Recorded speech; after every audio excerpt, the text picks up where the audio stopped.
I gave it a thumbs up in my brain. I didn't. Oh, in your brain. Yeah. In my brain. The person you are calling does not take Oh, unidentified. that bitch. Please hold while we complete your call. Just tell me where KFCN, Cookie Puss is right?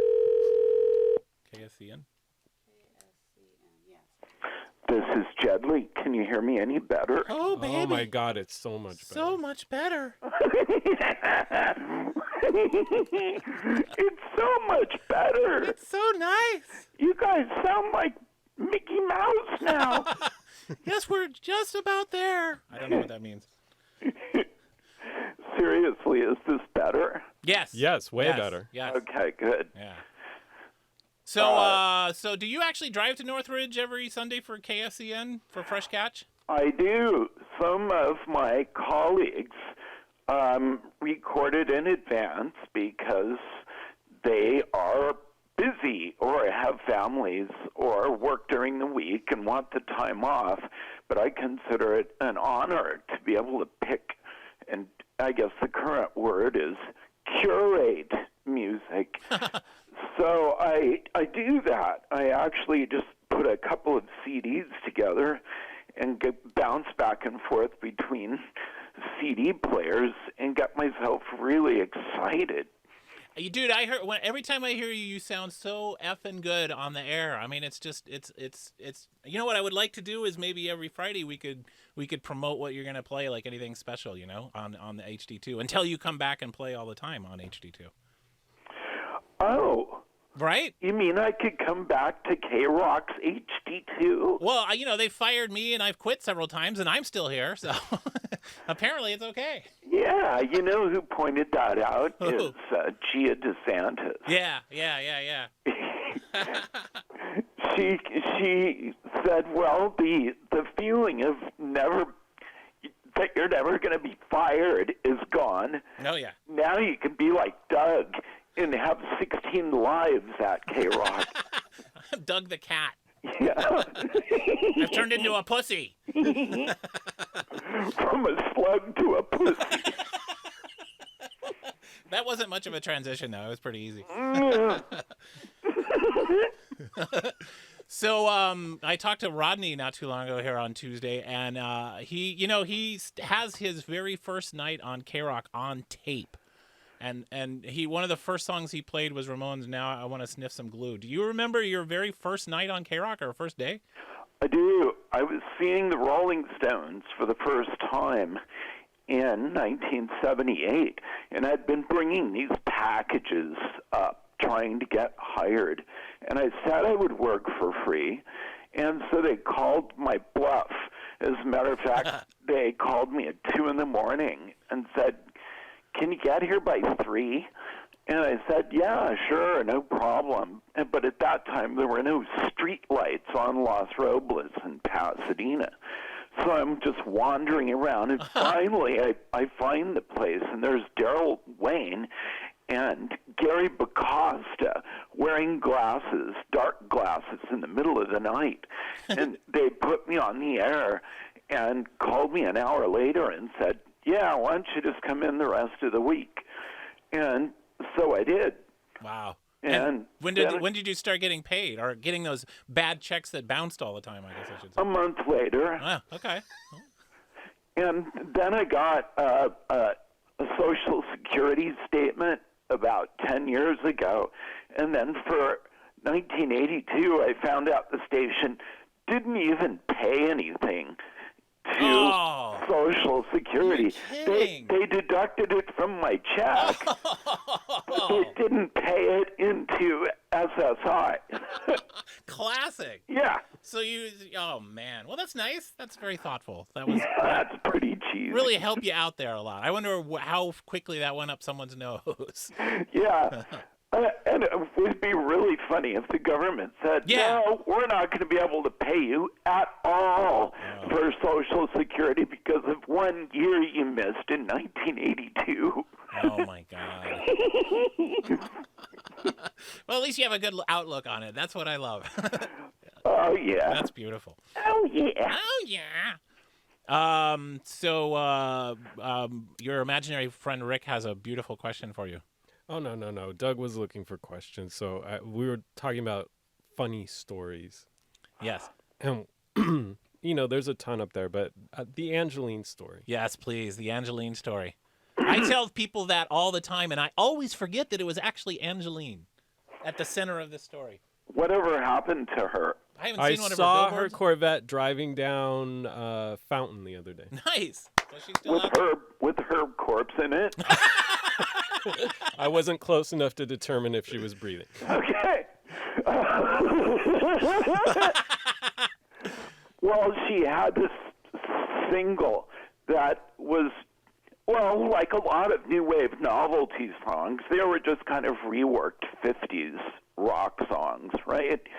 And it ended with this, it ended cold. It sort of went,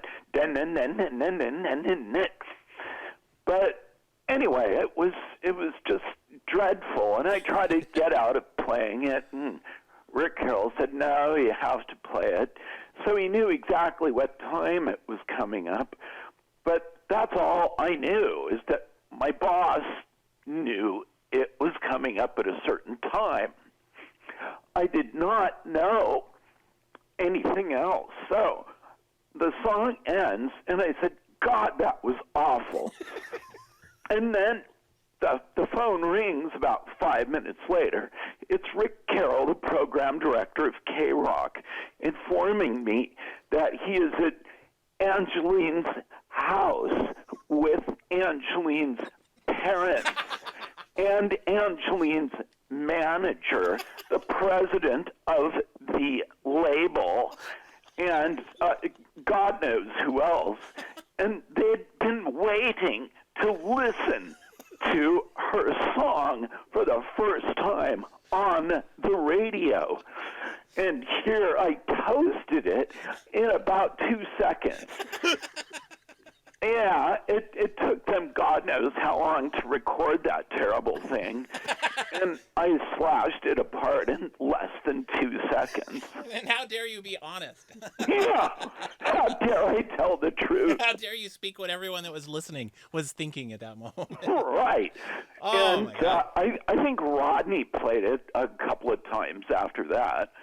Of course, because she gets all dolled up and comes up to Rodney's Sure. show. Yeah. But yeah, bless Rodney's heart. I heard him talking to his London calling girl. And Lisa. and I called him up because I knew he was in a break, and I like to bug him when he's in commercial breaks. Because he gets all wound up. And I said, I just seen the very last Devo show. And he goes, oh, they're not playing anymore this tour? And he goes, and I said, no, Rodney, Devo isn't playing anymore at all. Bob Casale died. This was their very last tour, partially in support of Bob Casale's family.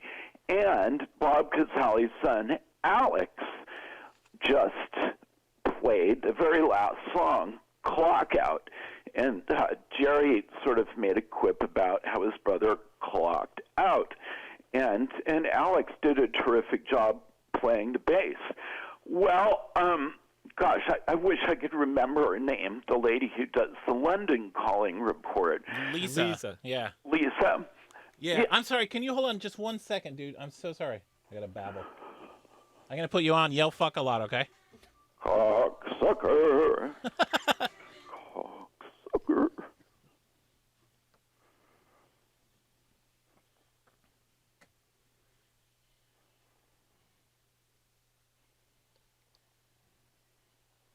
Weekend is what that's called. Barbara Streisand is what I'm called. 106.7 K-Rock KROQ, and it's a ticket blowout weekend. So what do you want? Basically, it just means we're too lazy to choose a show to send you to. So you can go to Arctic Monkeys if you so desire, or Kings of Leon, or Lord, or Linkin Park. You get another chance to win when you least expect it, and lots of details lying around for you at KROQ.com. Sorry. You said KROQ.com what? That was an accident. I don't know. I mispronounced it. So anyway, so Lisa. So Lisa had just given this big, long report on London Calling. It was the rain-soaked Glastonbury Festival, and apparently it was all about Kasabian. It was Kasabian this and Kasabian that, and of course, the lead singer is called Alex Kasabian. So Rodney's head was so full of that, so that when he related the story I told him, instead of saying it was Alex Casali, he said it was Alex Kasabian. Oh, no. Playing with Devo. But it was so adorably Rodney, I didn't mind at all. I figure the audience knows how to give him that sort of slack. You know what I mean? Oh, yeah. Yeah. So, Mark was injured in a kayaking incident recently? Mark? Yeah. How long ago? I don't know, like in June or something, I guess. I don't know. He was fine 2 weeks ago. Oh, okay. Well, I guess it doesn't matter. No, I know his nanny was trying to injure him in the press. I didn't hear about a kayaking No, that's weird. injury. Okay. Well, I was on the site, I guess. It doesn't. So, Deserves, serves him right for going outside and trying to have fun. right? Getting anything but a Studio 10. How many times have you actually been to Devo shows? And how many times have they come and hung out at your place? The guys, Mark and all them, or whoever. At my place? Yeah. No? Never, but we've hung out in the studio to record things for K-Rock and record things for my musical projects. Yeah, and what are you doing with that, by the way? Where are you? What's going on right now? I don't know, but I just remembered he was actually bringing it up, and he said, if I were in my early 20s today, I'd be doing what Skrillex is doing today. And I took that as a huge compliment. And then I started remembering that Mark could not sing, although he was in front of a microphone singing through a saxophone. And he just got in front of, we just made this musical track for him, and he just went, I feel so bad. I feel so bad, and I'm starting to like it. I feel so bad. But that's the tape we have to get of that song, which is obviously called Feel So Bad. So what tape do you have? Like, I mean, I remember you playing me some calling radio stations and getting them to do some pretty interesting things, shut off their transmitter, change the name of the radio station live on the air. And I certainly don't know who had anything to do with that. Freddie! Right. No, I'm just a huge fan of certain DJs that were 16 years old at the time of that recording in Phoenix, Arizona, on a certain radio station called KDIL. A huge fan of that entity, and a great inspiration for Spurious Emissions if we can ever get that masterpiece on the air at K-Rock again. Yeah, that's a must. I mean, that's absolutely. But it takes 3 hours.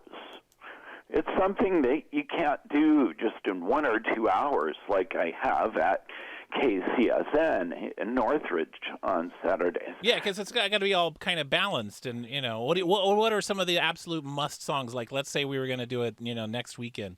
Well, you have to have the Orb, and they have a lot of long tracks. And there's a track by Zappa. It's one of my very, very faves. It's called Little House I Used to Live In, off an album called Weasels Ripped My Flesh, that has neon park cover art, and then lots of really short things from television, and dialogue from television, and stretched out sound effects. And also, if you'll recall, we rigged up a couple of reel-to-reel machines. Yes. and we had like a 10 or 15-second echo Delay, going. Yeah. And that sounds really scary when you get lots and lots of layers of echo. And I think it's exactly what should be on K-Rock HD2 on the weekends from time to time. Just show up out of the blue, right? As right? a matter of fact, I think we should do just the 15-second tape echo with human voice. That would be awesome. I would listen to that for a very long time. It really is frightening. Wait, so producer Rick has non-existent producer Rick has another question for you. Oh, no. We just wrote down things that we wanted to Yeah. hear you tell your side of Yes. the story on. So the other one is the infamous decaf switcheroo. Yeah, when I first started drinking coffee in whatever that was, 91 or something, and I would come into the station every day and make myself a big pot of coffee, but then... Yeah, we were going to do this big favor and detox you off of coffee. That's so nice. Because, you were drinking like, what, a couple of pots a day or something? Yep. Just while you were at K-Rock. Yeah, just to combat that hangover. And I figured, just from my own experience, there was enough caffeine in just decaf coffee. I don't buy this whole it's coming from your heart and you really want to do something good for me. I don't buy it at His all. black heart. I didn't say which color my heart was. But then you were actually showing very unpleasant caffeine withdrawal symptoms, headache, palpitations. So I couldn't carry it on more than a day. Because I came in. No, it was how It was long? like 3 days. Yeah, like 3 days, and I came in and I said, "Man, oh man, I don't know. Maybe I got to drink more coffee because I got this horrible headaches. I feel like crap." And you and Rick just burst out laughing. Well, maybe what I meant was I couldn't carry it on more than a day, but I made myself. Yay. You That's felt what bad after a changed. day, but had to write it out. Yeah, I knew I had to write it out. That's when the color of my heart changed from red to black. So a bunch of people want to say hi to you.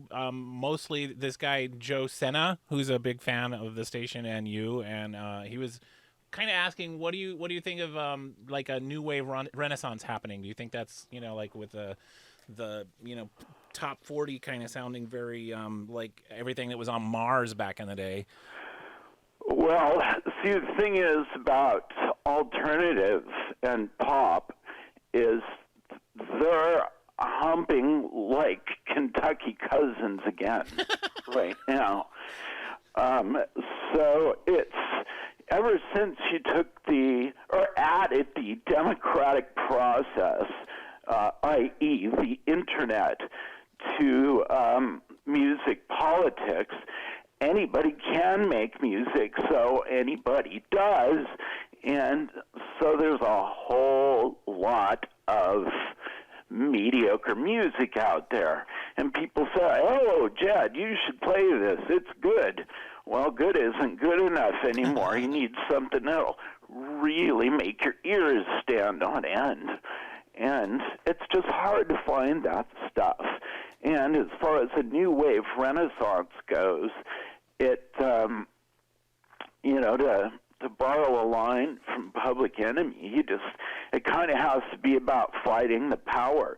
And there's kind of no power to fight anymore because everybody is free to put out music any way they want to.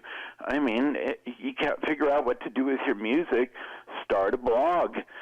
So it's kind of hard to find the content that's compelling. Yeah, they sort of cut the anger out of it by getting rid of the suits. Yeah, that's exactly. interesting. I never thought of it that way. That's amazing.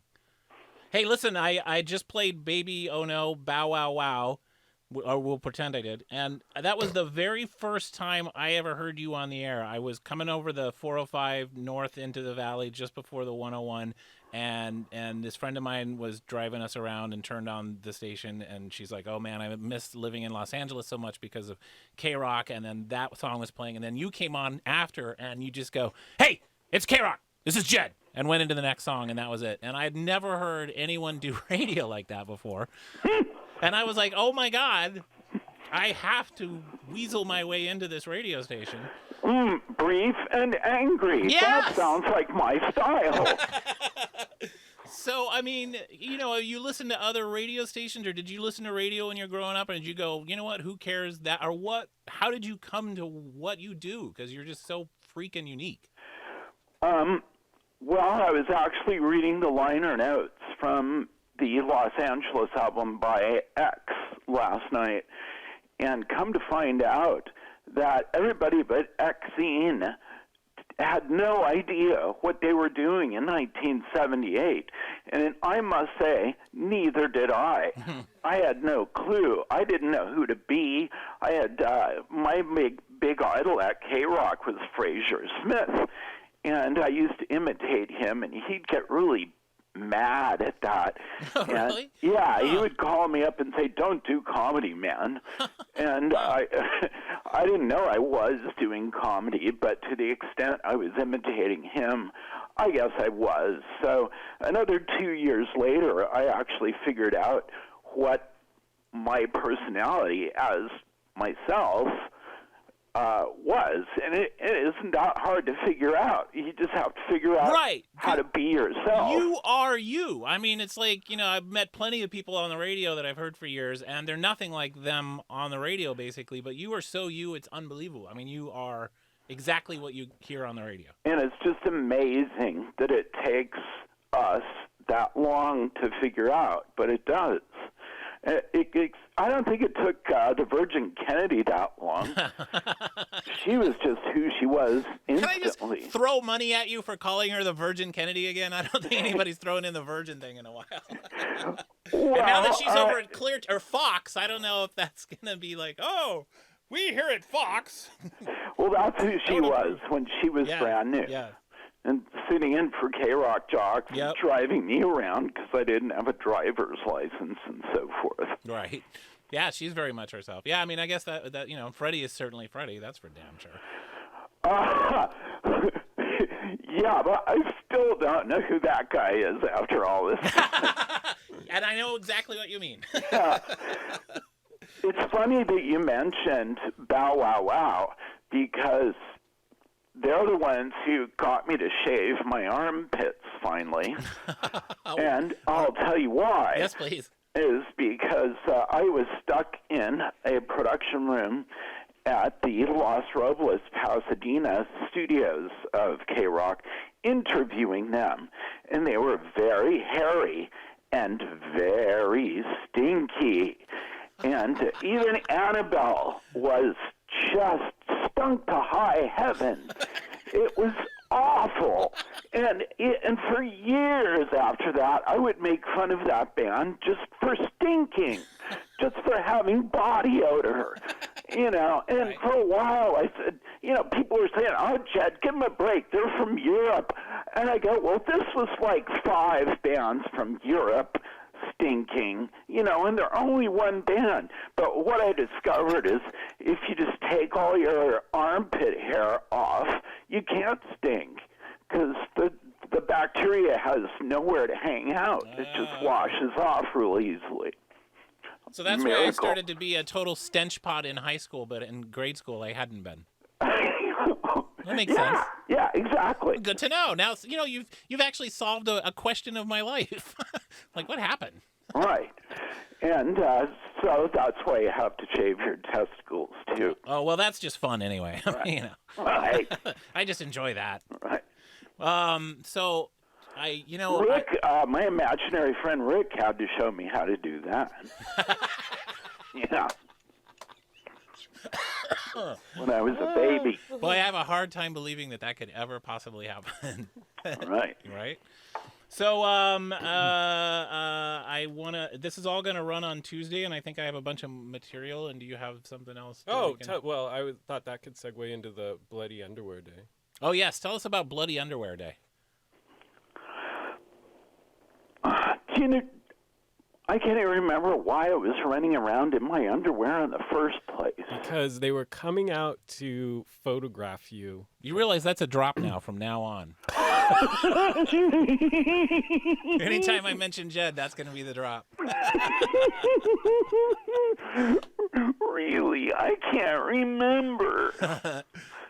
Yeah, they were coming to photograph me, and that was my way of rebelling because I didn't. No, you told the guy, I don't want to do one of those stupid shots of me in front of the console. Let's make it interesting. And it was during Primal Summer '93, and we had just had the first weenie roast. Right. So you had some fake stage blood in your locker. Yeah, which everyone should have. And you decided that your clothes were too nice, so you needed to get a shirt from Promotions and take your pants off. And then you dripped the blood down, and then you walked out the back door to the bathroom. Right. And I had already... When did I start calling it Bloody Penis Hijinks 43, though?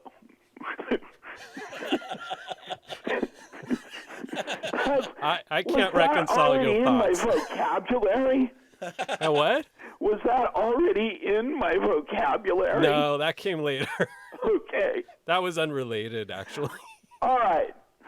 So, K-Rock photo session, I'm annoyed with photo sessions because I'm always standing behind the console, and they always want to get a picture of the meters or the microphone, or put your headphones on or hold your headphones, and those are so boring. Look thoughtful. I wanted to do something more interesting. So I took off my clothes and put some stage blood on my panties. And I went running up and down the hallway. And I just happened to notice that there were a couple of really, really cute interns answering the phone. One was Sylvia, another one was Jana. And here's this 40-year-old guy running up and down the hallway in his underwear with bloody panties. And actually, I don't think Jana made it past the first week. I think she was out of there. But Sylvia, on the other hand, said to herself, yeah, this is the guy for me. So that was like a split right down the middle. You're either on this side or you're on that side. Oh, dude, that is awesome. All right, so when can we go to lunch again? When can you come down here? I can come any day. Cool. Okay. Well, maybe sometime in the next couple of weeks. Yeah.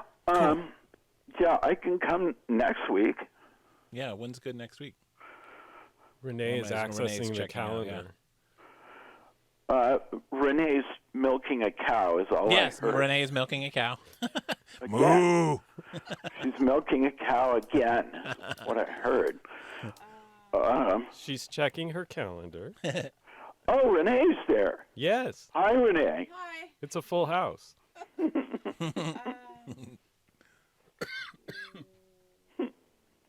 Yeah, you don't have anything with. Well, I'm trying to remember. I have to Bloody Thursday. Penis Hijinks 43. That was the magic chant you gave the guy when we were crank calling Home Depot for spider poison.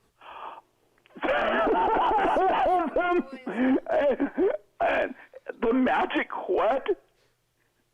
It was a magic chant. You told him like you had to crawl out from under the bed. You were afraid the level 12 Watcher spiders were gonna get you, and in case you didn't arrive to the store, you were gonna give him a magic chant to use.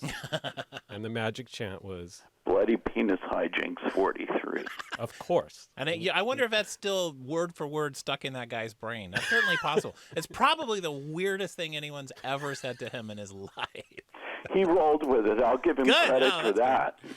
Hey, actually, next Tuesday, I'm going to call April Whitney and talk to her at 2 here at K-Rock. So would you want to come hang out while we do that and then we'll go to lunch? Or Okay, so before or after? Yeah, maybe before. Yeah. Before would be good. Yeah, so like around noon or something? Yeah, Okay, cool. Awesome. Tuesday noon. Okay, awesome. Neat. We'll, Good, that'd be terrific. awesome. All right, dude. Well, awesome talking to you, and I'll see you on Tuesday. She can see you tell next you Tuesday. about how she busted me for shooting dope at the radio station. Ah, here's a question we'll be asking. Scandal. Scandal. All right, dude. I guess we'll talk to you soon then. Okay. All right. Bye, Jed. Thanks for the fun. Thank you, Fishy. Bye-bye. Okay, see you.